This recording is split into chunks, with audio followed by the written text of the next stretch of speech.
उमेदवाराला फोन आले, मला अर्जंट मध्ये फोन आले, माझ्या उमेदवाराला धमकवण्याचा आणि विड्रॉल करण्याचा प्रयत्न त्या ठिकाणी काही राजकीय पक्षाच्या उमेदवारांनी त्या ठिकाणी केलेला आहे। माझ्याकडे त्यांची नावं, फोन रेकॉर्ड सगळे आहेत। राजकीय नेते आमच्या धर्मगुरूंना हाताशी धरून, ख्रिश्चन पुढाऱ्यांना हाताशी धरून आणि काही मुस्लिम पुढाऱ्यांना हाताशी धरून माझ्या उमेदवारांना त्या ठिकाणी विड्रॉल करण्याच्या धमक्या देत आहेत आणि या ठिकाणापर्यंत आणण्याचा प्रयत्न केला।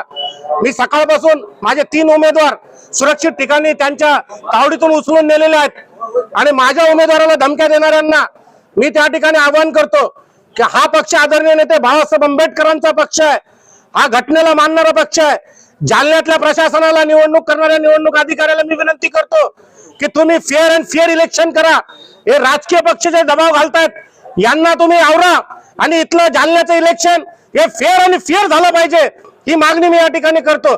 मी आत्ताच त्यांचे सगळ्या नावाशी पोलीस स्टेशनला तक्रारी करणार आहेत ज्यांनी माझ्या उमेदवाराला त्या ठिकाणी धमक्या दिल्या।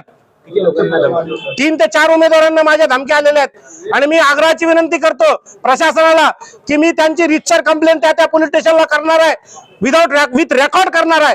त्या उमेदवारावर गुन्हे दाखल करा, विड्रॉल करा। अनेक पक्ष आहेत ज्याच्या आता तक्रारी आम्ही सविस्तर करतो। साहेब ते काय म्हणतात माहित का, जे लोकांकडे खायला पैसे नाही ते इलेक्शन मध्ये कशाला उतरतात? तुमच्या घरात खायला पैसे नाही, लोकांना काय वाटणार आहे?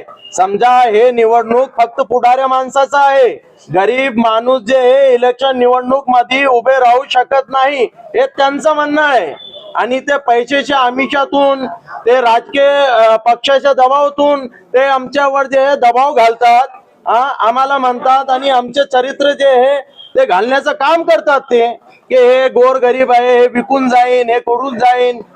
ते उदाहरणे जे परलीचं जे बब्बू मिस्त्री जे आहे ते निवडून आलं तर पैशाच्या आधारे निवडून आला का तो?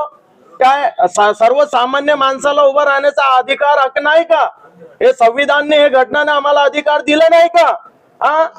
आणि आमच्या बाबतीत जे चुकीची जे आहे घोषणा करतात की विकले, बसले, त्यांनी तिकीट विकला, ते विड्रॉल झाले, ते हिशोबाने आम्ही आमचे आदरणीय जे जिल्हा अध्यक्ष डेव्हिड गुमारे साहेब यांच्याकडे आलो की माझ्या बाबतीत जे चुकीचं जे धोरण पसरत आहे शहरभरात, मग मी यांच्या शरणात आलेलो। मी काय नाव?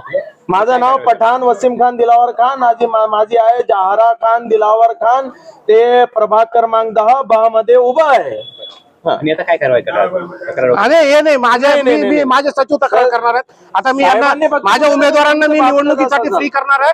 माझे सचिव आता जिल्हाध्यक्ष, जिल्हा अधिकारी आणि त्या पोलीस स्टेशनला आम्ही तक्रारी करणार आहोत। आम्ही घाबरणार नाहीत, आम्ही कोणालाही घाबरणार नाहीत। धन्यवाद।